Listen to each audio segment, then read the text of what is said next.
What if I told you the way it has always been done is not the best way?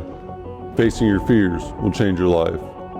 The passion behind this journey is merging two separate worlds into one with the goal of creating value and awareness for a better life.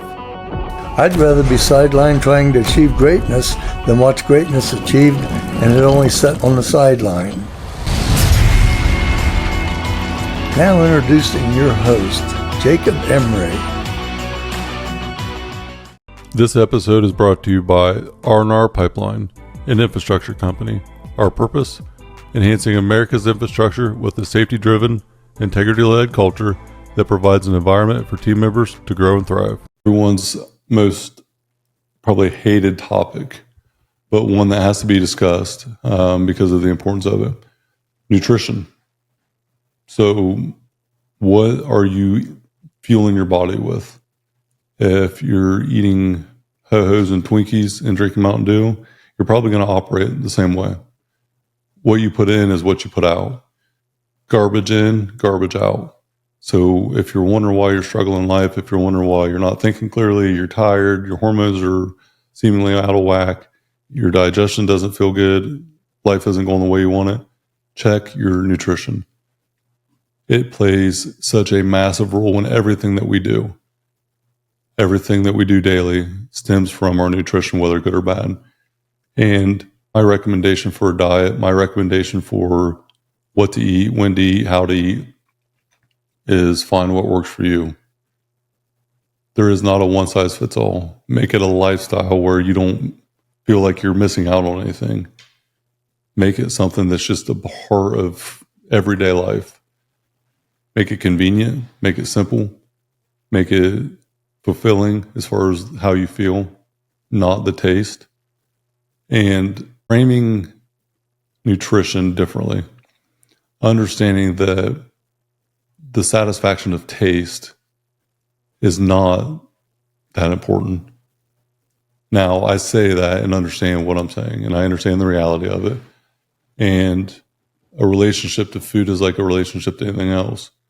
If you have a problem with alcohol or any type of substance, what makes you go to that thing? Binge eat in stressful times, it's just as bad as going to the alcohol and doing the same thing where you drink too much because of stress. What are the drivers behind your decisions? Is it a crutch from childhood? Is it a memory or something that when you were a child you enjoyed doing, where you tie, like for me, a cinnamon roll was something that I loved growing up. And I would eat them till I got sick. Well, I don't know why, but I loved them. And I associate different foods with family events from my past. It doesn't mean that it's bad. It doesn't mean it's wrong. Eating certain things is fine. Eating a cinnamon roll, if I choose to eat a cinnamon roll, then so what? I know, though, what the outcome could be. What the feeling I'm going to have afterward will more than likely be. The thing that changed everything for me with nutrition was pain. Digestive issues, bloating in my stomach. Even if I had a six-pack, I looked like I had a belly on me. And I could never figure out, for years and years, I couldn't figure it out. And it was just such a way of life, something that I dealt with for so long. I never thought twice about it. So what changed? I finally got to the point where my cognitive function wasn't as good. It was declining. And the only thing I could think is, man, my gut is just hurting all morning. So something has to give. I can't sit here and have this pain all the time. Then I started getting real bad heartburn. I started taking Nexium, and I was masking the ultimate issue with something else. I was putting a Band-Aid on a broken leg. And the Nexium just compounded the issue. And I went to a specialist. And he said, just keep taking it. On the back of the bottle, for all of you that take Nexium, it says, if you are going to take it, don't take it longer than 14 days. So that was an automatic red flag. I went and got blood work done for food allergies. And lo and behold, I have 15 to 20 different food allergies, some more significant than others. But all the pain and all the setback and all the issues I was having was stemmed directly from food allergies. Wheat was the big one, so gluten and pepper I think them were the two big, eggs. So gluten, pepper, and eggs were the noticeable ones, and peppers and everything. So I used to think I had an allergy to peanuts, but in all reality, I wasn't allergic to peanuts. I was allergic to the seasoning on the peanuts, and I didn't know that. Thought I had an allergy to tomato sauce. I would eat pizza, feel like shit. Well, it wasn't that, it was the gluten. So if you think you know, you might be right, but I would go verify because you might just be wrong also. I was most definitely wrong. When I got them done, and there's 15 of them, probably 10 to 12, probably 80% of the things I didn't really care to have or rarely did have, but I was still, had acquired an allergy. Eggs was probably the hardest, and gluten was probably the next hardest. But I had to clean up my diet. And leading up to that point, I had a few situations where my throat swelled shut. And quite literally at dinner one night with family and friends, my throat got inflamed and it swelled up and I couldn't swallow food. It was the first time it happened. It was terrifying. And then it started to all make sense. So the allergies would irritate my throat and it would create like a swelling effect. And then I would eat, if I ever ate rice, the rice with, I would put different types of chicken stock or whatever in the rice and to give it moisture, and it would make the rice swell when I swallowed it and it would just get stuck. So I never knew that. It was something that I had never been aware of. And lo and behold, what became this allergy scared the shit out of me a couple of times. So go get all this done. And then I have to stop taking Nexium for the greater good. I got to let my stomach acid rebuild so it can digest the food. And it was probably 6 months in absolute hell. Heartburn because I quit taking what I was taking to, mask the pain at the time and went in a more natural route, had a few different things that I was taking afterward. But now, probably took a year, I would say, of consistent doing the right thing. But now, 4 or 5 years later, I understand exactly what I'm into. I know what I can eat, when I can eat it. And there is no issue at all with the foods I eat now. I know when I consume something what the result's going to be. I am dialed in. My nutrition now is easier than it ever has been. So I eat a lot of red meat and rice, a lot of steak and potatoes. It's that simple. If I go out to eat, filet, sweet potato, I love it. I put butter on everything. I salt my food because I don't get salt naturally because I'm not eating processed foods.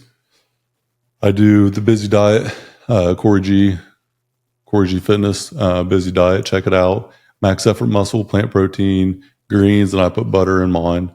I am 235 pounds, so I do 4 or 5 scoops of protein at a time, about 80 to 100 grams of protein, just depending on where I'm at that day. But if I'm using it for a meal replacement, absolutely 4 or 5 scoops, probably 5 tablespoons of butter, which is probably about 50 grams of fat. So 100 grams of protein, 50 grams of fat in that shake, plus, whatever calorie intake from the greens, which is minimal. But that's because I'm busy. That's because I'm busy and I want to make sure that I'm fueling my body for success. So nutrition, if you're struggling with it, just start tracking what you're eating. I know that it sounds so scary and so much like a pain in the ass, but it's really not that bad. I used to track my macros like crazy. I used to track macros and I'd be all over the whoop and I was seeing how many calories I was burning. It didn't lead at the time in that present moment. It wasn't the return that I had hoped for, but it taught me a lot about my body. And now I don't have to do all those things. Now it can be more intuitive. It did allow me the understanding of counting calories, macros. I had to do a ton of homework, ton of research on understanding what I can and can't eat because of the food allergies and what I should and shouldn't eat to fuel my body. So I learned a ton about it. For anyone that thinks that they're under eating or they can't lose weight that's not tracking, track your food. You don't realize what a serving size is until you actually weigh it and track it. And I promise that 90% of the world probably over eats what they estimate. A few people have I ever met that actually didn't eat they underate what they thought they were taking in. So definitely recommend tracking your food. I don't do it anymore. I don't have to anymore because I've went through all those seasons of pain to get to the point I'm at now. But mind you, I've been very involved in nutrition and understanding for quite some time. So I know what works for me. I don't have a everyday be the same type of diet. I just do what I know works. I might eat first thing in the morning. I might not eat till night. One meal a day, 3 to 4 meals a day, 2 meals a day. There's no every day is consistent. But what I eat is consistent.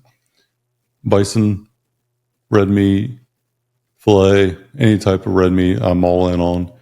It is the most nutrition as far as B12 and all the different, the creatine count. There's so much nutritional value in red meat. And the fat satiates you a lot longer. So I am someone that does recommend higher fat content if it works for you. It works for me. So a sample meal, 8 to 12 ounces of bison. I'll take 1 to 2 cups of rice and probably 2 to 3 tablespoons of butter. I'll heat it all up, put some pink Himalayan salt on it. That's a meal. It's that simple. And, if I'm going to the office all day, I'll have a meal kind of put together. Or shout out Keeney Kitchen. Go to Keeney's Kitchen and check out their meal prep. Absolutely best tasting meal prep I've ever had. Highly recommend it. His meals are phenomenal. So the big part of the nutrition for me, understand what works. Do what you're going to do consistently. I would say track your calories if you never have, to understand what meal portions look like, what, each thing is from a macro standpoint. And once you understand macros, understand the micro with the supplementation, everything to feed that. And then understand that it's a lifestyle. It's not about taste. It's about feel. So if I don't eat that birthday cake or I don't eat that pizza, and if you're in that similar situation, someone says, what, are you too good to have pizza, or why don't you just don't have to? And I can promise you that winning tastes a lot better than that pizza. Feeling good, looking good, walking around with confidence feels a lot better and tastes a lot better than a bite of cake. If you don't believe me, try it out. So find what works for you. It's a lifestyle. It's not a diet. Diet seems like such a temporary thing. There's seasons where you can be a little more relaxed, and there's seasons where you got to be a little more dialed. But I highly recommend the macro counting at some point, the food allergies. Make sure you know that you're not allergic to anything, and find what works for you. Create a lifestyle.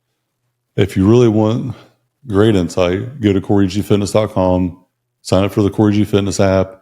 He lays everything out to create a max effort lifestyle. It is hands down the simplest plan you could ever want to follow. It's so easy, so convenient.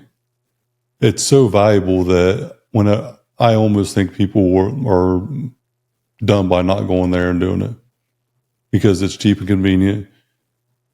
He wants to help people out, and it's obvious because the value for the price is not even comparable. The value is 100x the price. So I highly recommend going to CoreyGFitness.com, sign up for the app, check out the lifestyle that we live. That's where you'll see all the training, all the nutrition, the supplementation. Check it out.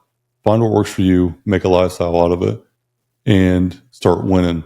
Because I promise you, winning, confidence, all the good things that come out of this lifestyle feels way better than that bite of cake.